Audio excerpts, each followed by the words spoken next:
Shalom Aleichem Bishem Hamashiach, salam sejahtera di dalam Tuhan Yesus Kristus.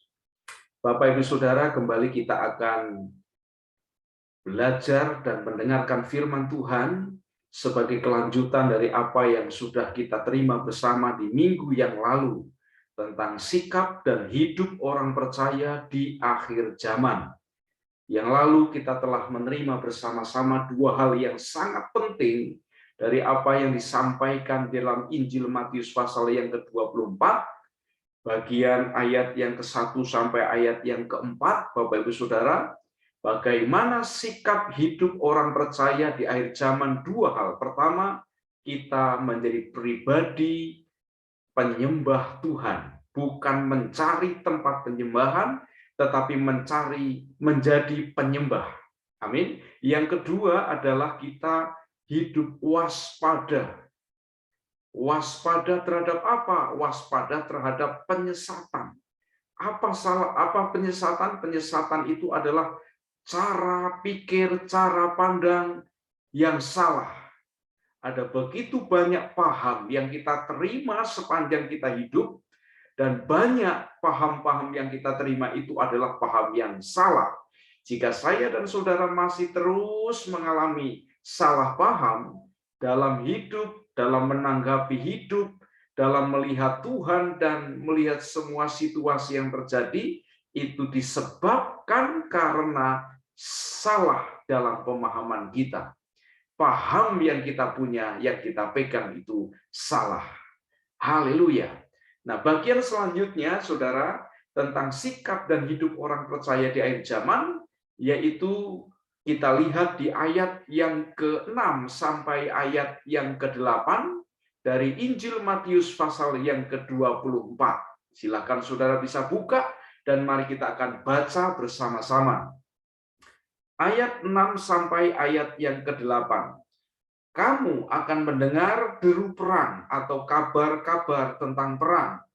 Namun berawas-awaslah, jangan kamu gelisah, sebab semuanya itu harus terjadi. Tetapi itu belum kesudahannya. Sebab bangsa akan bangkit melawan bangsa, dan kerajaan melawan kerajaan. Akan ada kelaparan dan gempa bumi di berbagai tempat. Akan tetapi semuanya itu barulah permulaan penderitaan menjelang zaman baru. Bapak Ibu Saudara, selanjutnya sikap dan hidup orang percaya di akhir zaman adalah berawas-awas atau berhati-hati dan jangan gelisah. Di ayat yang ketiga, ketika Tuhan Yesus bersama-sama dengan murid-muridnya saja, murid-muridnya mengajukan 3 pertanyaan. Pertanyaan yang pertama, yaitu katakanlah kepada kami, bila manakah itu akan terjadi? Bila manakah hal itu akan terjadi? Ini pertanyaan tentang kapan kira-kira runtuhnya Bait Allah atau runtuhnya Yerusalem yang dinubuatkan atau dikatakan oleh Tuhan Yesus bahwa tidak ada satu batu pun yang akan tersusun antara satu dengan yang lain, di mana batu-batu dan bangunan yang megah dari Bait Allah itu akan runtuh. Dan runtuhnya Yerusalem itu kemudian kapan terjadi? Pada tahun 70, ketika Romawi di bawah pimpinan Jenderal Titus menyerang Yerusalem, menguasai kota itu, dan kemudian membakar Bait Allah yang begitu megah itu, dan genap apa yang dikatakan oleh Tuhan Yesus bahwa tidak ada satu batu pun yang tersusun satu dengan yang lain. Bait suci itu runtuh. Itu terjadi tahun 70. Lalu pertanyaan yang kedua ialah, apakah tanda kedatanganmu? Pertanyaan yang selanjutnya adalah terkait dengan bukan kapan, apa tandanya kedatangan Tuhan. Murid-murid Yesus saja, para rasul, tidak bertanya kapan waktu kedatangan Tuhan. Yang mereka tanyakan, apa tandanya? Oleh sebab itu, saudaraku, kita hanya bisa mengamati kedatangan Tuhan itu melalui tanda-tanda, melalui gejala-gejalanya, Dan Tuhan Yesus menjawab, apa saja tanda-tandanya menjelang kedatangan Tuhan yang akan kita bersama-sama dengar pada bagian ini. Lalu selanjutnya pertanyaan yang ketiga adalah tanda kesudahan dunia. 3 pertanyaan itu penting. Dan ini menjadi kewaspadaan, kehati-hatian, dan bagaimana saya dan saudara itu benar-benar bisa mengerti dan memahami bahwa hari-hari di mana saya dan saudara hidup saat ini adalah ujung dari akhir zaman. Tanda-tanda musim, tanda-tanda alam dapat kita bisa paham, bisa mengerti. Kita juga harus tahu dan mengamati tanda-tanda zaman. Perhatikan pesan yang Tuhan Yesus katakan ini. Perhatikan tanda-tanda zaman. Sebab ketika saya dan saudara memperhatikan tanda-tanda zaman, maka saya dan saudara bisa menjadi orang yang waspada, orang yang selalu setiap hari menyiapkan diri untuk hari yang sangat istimewa, yaitu kedatangannya kedua kali. Dari ayat yang ke-6 sampai ayat yang ke-8, Tuhan Yesus memberitahu kepada kita untuk kita berhati-hati dan jangan gelisah. Ketika apa? Ketika kita melihat atau mendengar deru dan kabar tentang peperangan. Kabar tentang adanya konflik bangsa-bangsa. Sebab bangsa bangkit melawan bangsa, kerajaan melawan kerajaan. Dan hari-hari ini kita juga sedang mendengar dan menyaksikan dari media yang ada tentang peperangan yang sedang berkecamuk antara Rusia dan Ukraina. Bangsa-bangsa berperang sebenarnya memperebutkan apa, saudara? Semua itu sebenarnya merebutkan wilayah yang terkait dengan masalah-masalah bahan baku, permodalan, ekonomi global. Lalu selanjutnya kalau kita melihat adanya kelaparan terjadi di mana-mana. Sampai hari ini di bagian belahan dunia seperti Somalia, bagian-bagian Afrika, dan tempat-tempat yang lain sedang terjadi bencana kelaparan. Juga ketika kita melihat gempa bumi terjadi di mana-mana, dan di kurun waktu 2 tahun terakhir ini, kita menyaksikan di negeri kita sendiri di Indonesia, gempa bumi dengan waktu antara peristiwa yang satu dengan yang lain sepertinya semakin mendekat, saudara. Di Indonesia kita sudah melihat peristiwa bencana gempa bumi berulang-ulang. Apakah ini adalah hal yang sangat mendesak bahwa Tuhan Yesus akan datang dan ini adalah kesudahan? Tuhan Yesus mengatakan, ini belum kesudahan. Semuanya ini terjadi tidak kebetulan, saudara. Tidak kebetulan, karena Tuhan Yesus mengatakan apa?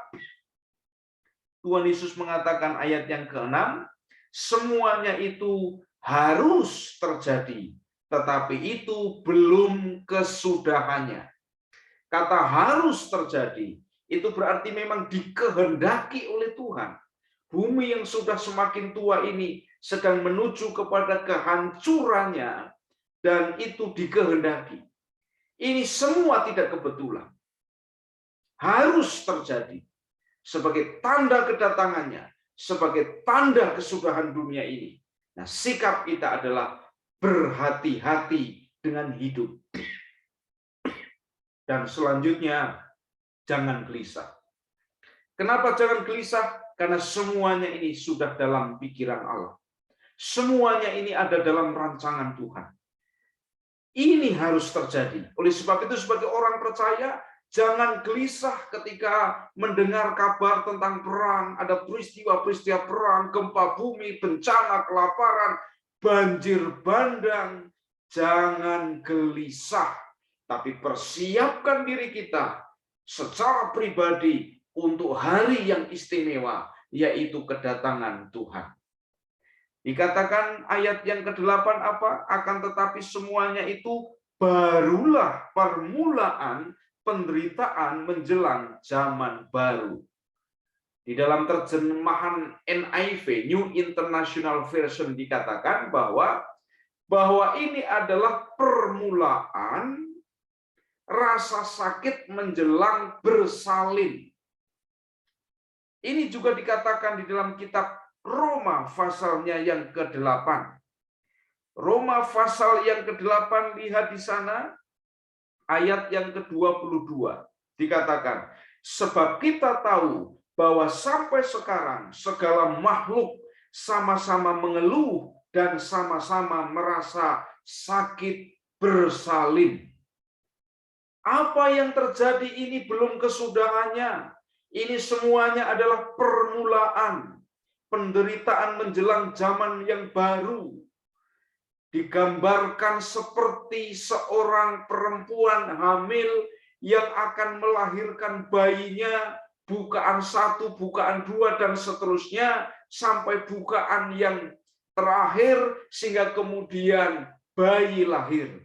Di masa-masa pembukaan ini, seorang wanita yang bersalin mengalami sakit kontraksi yang luar biasa.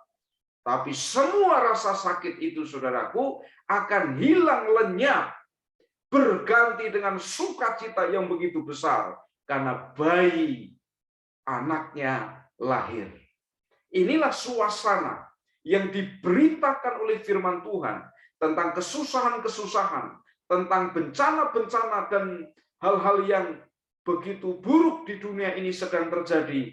Ini adalah seperti bumi sedang dalam proses persalinan dan sedang mengalami sakit bersalin, di mana semua makhluk mengeluh. Bukan hanya manusia yang mengeluh, makhluk mengeluh, alam mengeluh. Bagaimana terjadi bencana geologi, kerusakan alam, kerusakan hubungan manusia dengan alam, dengan makhluk-makhluk yang lainnya. Semuanya ini, saudaraku yang kasih dalam Tuhan, ini adalah proses bersalin di mana semua mengalami penderitaan.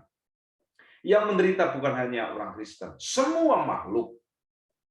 Oleh sebab itu, hati-hati dengan hidup kita. Jangan sembrono. Yang kedua, jangan gelisah. Terus mengenal Tuhan dan sungguh-sungguhlah dalam iman. Lalu selanjutnya, saudaraku, yang selanjutnya kita lihat ayat yang ke-14. Bagian yang kelima, ayat yang ke-14 dari Matius pasal yang ke-24. Kita baca, di situ dikatakan oleh firman Tuhan apa? Jadi bukan ayat yang ke-15, tapi ayat yang ke-9 sampai 12. Pada waktu itu kamu akan diserahkan supaya disiksa, dan kamu akan dibunuh dan akan dibenci semua bangsa oleh karena namaku. Dan banyak orang akan murtad dan mereka akan saling menyerahkan dan saling membenci. Banyak nabi palsu akan muncul dan menyesatkan banyak orang. Dan karena makin bertambahnya kedurhakaan, maka kasih kebanyakan orang akan menjadi dingin. Tetapi orang yang bertahan sampai kesudahannya akan selamat. Sikap kita apa, saudaraku, di akhir zaman ini? Sikapnya bertahan sampai akhir. Walaupun ada tantangan-tantangan iman, walaupun ada mungkin aniaya, walaupun adalah penolakan karena iman, kita dianiaya, dibenci bukan karena watak perangai kita yang buruk, kita difitnah, kita menderita bukan karena kita mencuri, menipu, tetapi karena Injil, karena iman, bertahanlah sampai akhir. Dan kita mengikuti teladan-teladan para syuhada yang mati secara syahid atau martir, menderita kemartiran di masa-masa yang lalu. Saudaraku, ini membuktikan bahwa dunia ini adalah dunia yang sudah menolak keselamatan. Dunia diprovokasi terus oleh kuasa iblis untuk supaya mereka menolak juru selamat, dan tokoh yang paling kontroversi sampai hari ini, yang terus dipuja secara luar biasa tapi juga diolok-olok luar biasa, itu adalah Yesus. Iman kita, saudara. Tapi bertahanlah sampai akhir, sebab orang-orang yang bertahan sampai akhir yang akan selamat. Memang akan ada banyak kemurtatan. Jadi jangan heran kalau ada orang-orang murtad. Murtad karena menikah, murtad hanya alasan ekonomi, murtad karena tidak tahan dengan tekanan. Mereka bukan orang-orang pilihan. Mungkin ini juga sebagai masa yang disebut sebagai masa penampian. Kita tahu semua ketika seorang petani membawa padinya dari sawah, maka akan ada proses namanya proses ditampi. Bahasa Jawanya ditapeni. Yang berisi, yang bernas akan masuk ke lumbung, tetapi yang gabuk, yang sekam akan diterbangkan dengan angin. Jangan memiliki iman yang sekam. Jangan memiliki iman yang gabuk. Iman yang semacam ini tidak bertahan dan tidak memiliki daya tahan. Jadilah orang-orang yang bernas di dalam iman, saudaraku. Amin. Dan di situ dikatakan akan muncul juga kasih kebanyakan orang menjadi dingin. Ini disebabkan apa? Ini disebabkan karena kedurhakaan. Dikatakan apa? Ayat 12, dan karena makin bertambahnya kedurhakaan, maka kasih kebanyakan orang akan menjadi dingin. Saudara tahu apa itu durhaka? Durhaka itu yang pertama artinya ingkar terhadap Tuhan. Ingkar terhadap firman. Ingkar terhadap otoritas Tuhan. Ingkar terhadap kemahakuasaan Tuhan. Dia pemelihara hidup. Dia yang memberikan nafas. Dia yang menerbitkan matahari. Kita hidup, semua makhluk hidup sampai hari ini bisa hidup seperti keadaannya karena semuanya adalah dari Tuhan. Tetapi ingkar, memberontak, tidak mengakui, tidak mau hidup di dalam perintah Tuhan, itu namanya durhaka. Melawan otoritas. Itu bagian yang kedua, yaitu apa? Tidak setia pada otoritas. Tidak setia pada pemimpinnya, yaitu pemimpin kita adalah Tuhan. Lalu pemimpin kita yang ada di dunia ini. Yang namanya durhaka itu berarti ingkar terhadap otoritas di atasnya. Maka disebutkan anak durhaka kepada orang tuanya. Nggak ada orang tua durhaka dengan anaknya. Kenapa? Karena orang tua itu yang memiliki otoritas. Nah, kedurhakaan ini, saudaraku, makin bertambah. Maka kasih kebanyakan orang akan menjadi dingin. Hati-hati. Satu, teguran dan awasan yang kuat yang disampaikan di kitab Wahyu kepada jemaat yang di Efesus tentang kejatuhan yang fatal adalah ketika kasih kita menjadi suam-suam. Kasih kita tawar. Kasih kita hambar. Mari saudaraku kita bertahan sampai akhir. Karena orang-orang ini yang akan selamat. Terakhir, yang kelima. Lihat ayat yang ke-14. Dan Injil kerajaan ini akan diberitakan di seluruh dunia menjadi kesaksian bagi semua bangsa. Sesudah itu barulah tiba kesudahannya. Sikap kita bagian yang kelima apa? Sikapnya sebagai orang percaya di akhir zaman adalah ambil bagian di dalam pemberitaan Injil. Semua saudara dan saya orang percaya. Siapapun saudara, apapun profesinya, ambil bagian di dalam pemberitaan Injil. Apa yang saudara dan saya bisa lakukan melalui doa kita, melalui keuangan kita, melalui diri kita, jadilah saksi-saksi pemberita Injil dimanapun saya dan saudara ada. Ada satu hal yang menggembirakan di mana dalam minggu ini saya sedang terlibat di dalam training untuk mempersiapkan anak-anak muda yang gabung di dalam satu kelompok yang bernama Spark, binaan dari Perkantas, Persekutuan Mahasiswa-mahasiswa Kristen, saudaraku. Bagaimana anak-anak muda ini, Spark ini, mengadopsi satu suku dari Nusa Tenggara Barat, yaitu Bima, namanya suku Bojo. Mereka mengadopsi dan mereka akan melakukan mission trip ke sana. Dan untuk mission trip ini, mereka minta supaya kami mentraining dan mempersiapkan bagaimana menjalankan misi penjangkauan pemberitaan Injil yang ada di sana, saudaraku. Dan mereka adalah anak-anak muda yang mengeluarkan uang dari kantongnya sendiri. Mereka mau berangkat ke sana dengan biaya sendiri, mempersiapkan dengan sungguh-sungguh, dan juga mereka mengumpulkan dana untuk mendukung hamba-hamba Tuhan, pemberita-pemberita Injil yang memberitakan Injil kepada suku Bojo ini, dan siapapun yang melayani suku Bojo ini mereka support dalam doa dan biaya. Mereka mengambil bagiannya di dalam pemberitaan Injil. Kalau Injil sudah diberitakan kepada bangsa-bangsa, semua bangsa-bangsa sudah mendengar Injil, maka baru tiba kesudahannya. Jadi artinya ketika saya dan saudara memberitakan Injil, terlibat ambil bagian di dalam pemberitaan Injil, itu adalah wujud kerinduan kita untuk bertemu dengan Tuhan. Wujud kerinduan kita untuk menerima dan mengalami kedatangan Yesus kedua kali.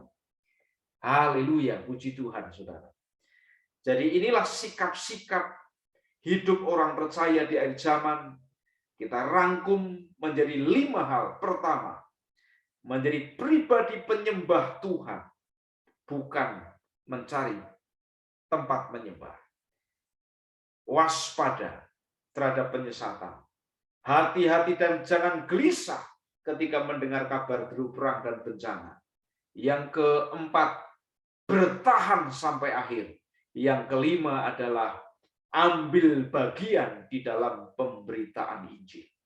Dan panggilan untuk memberitakan Injil adalah panggilan bagi semua orang yang namanya orang percaya. Kalau saudara percaya, berarti salah satu bagiannya adalah saudara dipanggil untuk terlibat di dalam pemberitaan Injil ini. Amin. Puji Tuhan. Tuhan memberkati. Mari kita berdoa. Terima kasih Tuhan untuk anugerah Tuhan. Kami bisa mendengar firman Tuhan. Dan urapilah kami semua untuk kami bisa hidup di dalam firman-Mu, menghidupi firman-Mu, dan urapan Roh Kudus menolong kami untuk kami mengerjakan dengan ikhlas dan ketekunan apa yang Kau sampaikan pada saat ini. Berkatilah setiap anak-anak-Mu yang mendengarkannya, sehingga mereka menjadi lahan yang subur untuk benih-benih firman ini tumbuh, mekar, dan berbuah-buah dalam hidupnya. Dalam nama Yesus, berkatilah anak-anak-Mu ini Tuhan. Haleluya, puji Tuhan, puji Tuhan. Haleluya. Sekarang terimalah berkat Tuhan. Kiranya Tuhan memberkati saudara dan saya. Kiranya Tuhan memperluas wilayah dan daerah saudara dan saya. Kiranya tangan Tuhan menyertai kehidupan saya dan saudara, sehingga malapetaka tidak menimpa, kesakitan tidak menimpa hidup saya dan saudara. Berkat ini menaungi kehidupan saya dan saudara, baik di dalam rumah maupun di luar rumah, baik dalam kota maupun di luar kota, baik terjaga maupun tidur, berjalan maupun berlari. Dimanapun saudara dan saya berada, berkat ini dialami oleh setiap kita. Damai sejahtera dari Bapa, kasih karunia dari Tuhan Yesus, persekutuan dengan Roh Kudus menyertai kita sekalian. Sekarang sampai Maranatha, Tuhan datang kali yang kedua. Yang percaya katakan, haleluya, haleluya, haleluya. Amin. Amin. Dimuliakanlah nama Tuhan. Haleluya. Puji Tuhan.